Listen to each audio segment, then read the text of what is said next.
Hello అండి, నేను మీ doctor Anusha Reddy, fertility expert, 49 fertility centre, Warangal branch.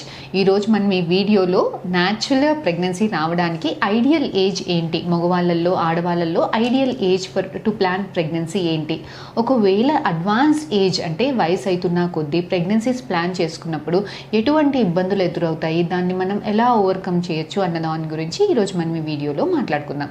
So first females గురించి మాట్లాడుకున్నట్టయితే, ఆడవాళ్ళల్లో పుట్టుకతోటే పలానా అమ్మాయికి ఇన్ని ఎగ్స్ అనేసి డిసైడ్ అయిపోయి ఉంటుంది. పెద్ద మనిషి అయినప్పటి నుంచి నెలసరి పీరియడ్స్ వస్తున్నప్పటి నుంచి కూడా నెల 8 ఎగ్స్ 10 ఎగ్స్ అనేవి రిలీజ్ అవుతాయి అనేది ఒక బ్యాచ్ లాగా రిక్రూట్ అవుతాయి. అందులో నుంచి 16 ఎగ్స్ నుంచి 20 ఎగ్స్ రిక్రూట్ అయినప్పుడు అందులో నుంచి ఏదో ఒక ఎగ్ పెరిగి రిలీజ్ అయ్యి, ఒకవేళ ప్రెగ్నెన్సీ ఉంటే ప్రెగ్నెన్సీ వస్తుంది, లేదు అంటే పీరియడ్ వస్తుంది. సో ఒకవేళ మనకి ప్రెగ్నెన్సీ వచ్చినా రాకపోయినా ఆ మంత్లో రిక్రూట్ అయిన ఎగ్స్ అనేవి చనిపోతాయి. సో నెల ఒక 20 ఎగ్స్ బయటికి వస్తాయి, రిలీజ్ అవుతాయి, చనిపోతూ ఉంటాయి. సో ఆడవాళ్ళల్లో ఇలా ఎగ్స్ అనేవి నెల తగ్గుతూ ఉంటాయి. సో వయసు అవుతున్న కొద్దీ ఎగ్ నెంబర్ అనేది తగ్గుతుంటుంది. సో ఫర్టిలిటీ అనేది పీక్ 20 to 30 ఇయర్స్ మధ్యలో ఫర్టిలిటీ, ఆడవాళ్ళలో ఫర్టిలిటీ పీక్ స్టేజ్లో ఉంటుందండి. సో ఈ టైంలో ప్రెగ్నెన్సీస్ ప్లాన్ చేసుకున్నప్పుడు మనకి న్యాచురల్గా ప్రెగ్నెన్సీ రావడానికి స్కోప్ అనేది ఎక్కువ ఉంటుంది. ఎందుకంటే ఫర్టిలిటీ బాగుంటుంది, ఎగ్ క్వాలిటీ బాగుంటుంది, టైంకి రిలీజ్ అవుతుంది. అలాంటి ఎగ్ తోటి ప్రెగ్నెన్సీ వచ్చినప్పుడు ప్రెగ్నెన్సీ త్వరగా వచ్చేదానికి ఛాన్సెస్ ఉంటుంది, అబోర్షన్ అయ్యేదానికి స్కోప్ తక్కువగా ఉంటుంది. కాకపోతే ఎప్పుడైతే ఆడవాళ్ళ వయసు పెరుగుతూ ఉంటుందో, 30 ఇయర్స్ దాటుతూ ఉంటుందో, సో ఏజ్ వల్ల ఎగ్స్ మీద ప్రభావం అనేది స్టార్ట్ అవుతుంది. సో ఏజ్ పెరుగుతున్న కొద్దీ ఎగ్ నెంబర్ తగ్గుతుంది, ఈ ఎగ్స్లో క్వాలిటీ కూడా తగ్గుతూ ఉంటుంది. వన్స్ 33-34 ఇయర్స్ క్రాస్ అయ్యాక మంచి క్వాలిటీ ఎగ్స్ రిలీజ్ అయ్యేదానికి ఛాన్స్ కూడా తగ్గిపోతుంది. సో ఇలాంటి ఎగ్స్ తోటి మనకి ప్రెగ్నెన్సీ రావడానికి ఇబ్బంది అవుతుంది. వచ్చిన ప్రెగ్నెన్సీస్ అబార్షన్ అయ్యేదానికి స్కోప్ ఎక్కువగా ఉంటుంది. అబార్షన్ అయ్యేదానికి మనకి బేబీ అనామలస్ బేబీ అంటే వికలాంగుల్లాగా పుట్టడానికి, లేదు అంటే తెలివి తక్కువగా ఉండే బేబీస్ పుట్టేదానికి స్కోప్, జెనెటిక్ అబ్నార్మాలిటీస్ ఉండేదానికి స్కోప్ ఎక్కువగా ఉంటుంది. అంటే ఆడవాళ్ళలో వాళ్ళకి జెనెటిక్ ప్రాబ్లమ్స్ లేకపోయినా కూడా ఏజ్ పెరుగుతున్న కొద్దీ మంచి క్వాలిటీ ఎగ్స్ రిలీజ్ అయ్యేదానికి స్కోప్ తగ్గుతుంది. కాబట్టి anomalous eggs, abnormal eggs release అవుతుంటాయి. కాబట్టి అలాంటి ఎగ్స్ తోటి ప్రెగ్నెన్సీ రావడానికి ఛాన్సెస్ తగ్గుతుంటుంది. ఇలాంటి అబ్నార్మల్ ఈవెంట్స్, అబార్షన్స్కి, అబ్నార్మల్ బేబీస్కి, ఎడ్డు పిల్లలు పుట్టేదానికి స్కోప్ అనేది ఎక్కువగా ఉంటుంది. ఈ వయసు ప్రభావం ఆడవాళ్ళలో 33-35 ఇయర్స్కి స్టార్ట్ అయినప్పుడు మగవాళ్ళల్లో మాత్రం 40 ఇయర్స్కి స్టార్ట్ అవుతుంది. సో మగవాళ్ళు ఏమనుకుంటారు, వయసుతో పాటు వయసు మా మీద ప్రభావం ఏమీ చూపెట్టదు, any age they can be fertile అని అనుకుంటారు. కాకపోతే ఆడవాళ్ళకి ఎలా అయితే 30 ఇయర్స్ దాటిన తర్వాత ఇవన్నీ మొదలవుతాయో ప్రాబ్లమ్స్, మగవాళ్ళలో 40 ఇయర్స్ దాటిన తర్వాత ఈ చేంజెస్ అన్నీ చూస్తాం. సో 40 ఇయర్స్ దాటిన తర్వాత స్పర్మ్ నెంబర్ కదలికలు నార్మల్గా ఉన్నా, రిపోర్ట్ నార్మల్గా ఉన్నా కూడా క్వాలిటీ తగ్గడం వల్ల, జెనెటిక్ మెటీరియల్ ఫ్రాగ్మెంటేషన్ ఎక్కువగా ఉండడం వల్ల ఇలాంటి స్పర్మ్స్ తోటి ప్రెగ్నెన్సీ రావడానికి ఛాన్సెస్ తక్కువ ఉంటుంది. ఇందాక మాట్లాడుకున్నట్టు అబార్షన్స్ అయ్యేదానికి, అబ్నార్మల్ బేబీస్ పుట్టేదానికి ఛాన్సెస్ ఎక్కువగా ఉంటుంది. So ideal age to plan pregnancy in a female is 25 to 30 years మధ్యలో ప్రెగ్నెన్సీ ప్లాన్ చేసుకోవడం ఈజ్ వెరీ ఐడియల్ అండి. అట్లీస్ట్ ఫస్ట్ ప్రెగ్నెన్సీ మాత్రం 30 ఇయర్స్ లోపల ప్లాన్ చేసుకోవడానికి, సెకండ్ ప్రెగ్నెన్సీ 35 ఇయర్స్ లోపల ప్లాన్ చేసుకోవడానికి ట్రై చేయాలి. కాకపోతే ఇవాళ రేపు ఆడవాళ్ళు కూడా మగవాళ్ళతోటి ఈక్వల్గా చదువుకోవడంలో కానీ, చదువుకున్నాక కూడా హయ్యర్ ఎడ్యుకేషన్స్ చేయాలి అని అనుకుంటున్నారు. జాబ్ రావాలి, జాబ్లో కూడా సెటిల్ అవ్వాలి, సెటిల్ అయ్యాకనే ప్రెగ్నెన్సీస్ ప్లాన్ చేసుకోవాలి అని అనుకుంటున్నారు.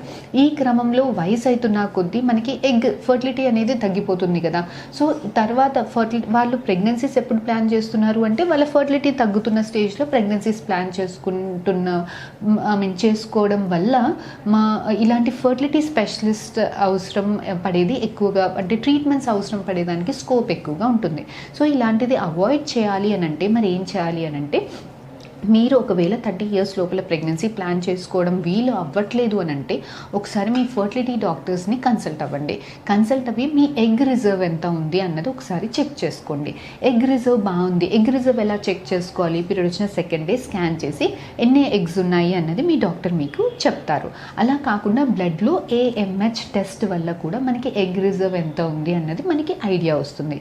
సో ఈ AMH టెస్ట్ అనేది 3 కన్నా ఎక్కువగా ఉంది అని అంటే, you can postpone your pregnancy till 3 years 2-3 years తర్వాత కూడా ప్రెగ్నెన్సీస్ ఈజీగా పోస్ట్పోన్ చేసుకోవచ్చు.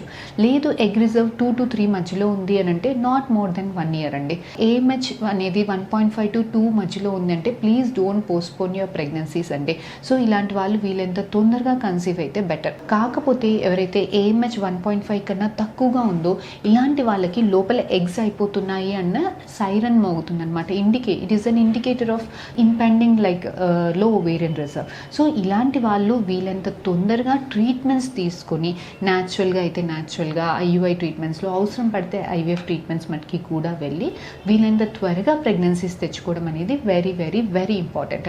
కాకపోతే కొంతమందికి డిఫరెంట్ సోషల్ ఇష్యూస్ వల్ల కావచ్చు, జాబ్ ఇష్యూస్ వల్ల కావచ్చు, మేబీ డివోర్సెస్ అయి ఉండొచ్చు, సింగిల్ ఉమెన్ అయి ఉండొచ్చు. సో ఇలాంటి వాళ్ళల్లో మరి ప్రెగ్నెన్సీస్ ప్లాన్ చేసుకోవాలని లేకపోయినప్పుడు వీళ్ళకి మరి ఎలా చేసుకోవాలి అని అంటే వీళ్ళల్లో సోషల్ ఎగ్ ఫ్రీజింగ్ అనే ఒక టెక్నిక్ ఉంటుందండి. సో ఏంటి ఈ సోషల్ ఎగ్ ఫ్రీజింగ్ అని అంటే, సో ఆడవాళ్ళకి ఏజ్ అవుతున్న కొద్దీ ఫర్టిలిటీ తగ్గుతుంది కాబట్టి 28-30 years అయినా ప్రెగ్నెన్సీస్ ప్లాన్ చేసుకోవాలని లేదు, మ్యారేజ్ చేసుకోవాలని లేదు, when you're not ready to get marriage or child bearing, then you can ఏం చేయొచ్చు అంటే వీళ్ళకి ఐవీఎఫ్ పద్ధతి ద్వారా ఎగ్స్ అన్నిటినీ పెరిగేలాగా ఇంజెక్షన్స్ ఇచ్చి ఎగ్స్ని బయటికి తీసి ప్రిజర్వ్ చేసుకోవచ్చు.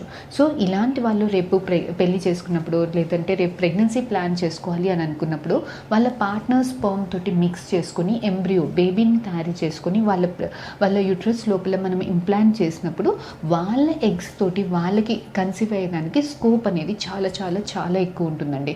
సో ఏజ్ అవుతున్న కొద్దీ if you are not ready to plan pregnancy, try to preserve your eggs. So ఈ ఫర్టిలిటీ ప్రిజర్వేషన్ అనేది, సోషల్ ఎగ్ ప్రిజర్వేషన్ అనేది మనకి ఇలాంటి ఫీమేల్స్లో చాలా చాలా చాలా is very helpful for all the females who want to postpone their pregnancies. So దీని గురించి మీకు ఇంకా ఏమైనా డౌట్స్ ఉంటే please to contact us. We will definitely get back to you అండి. Thank you.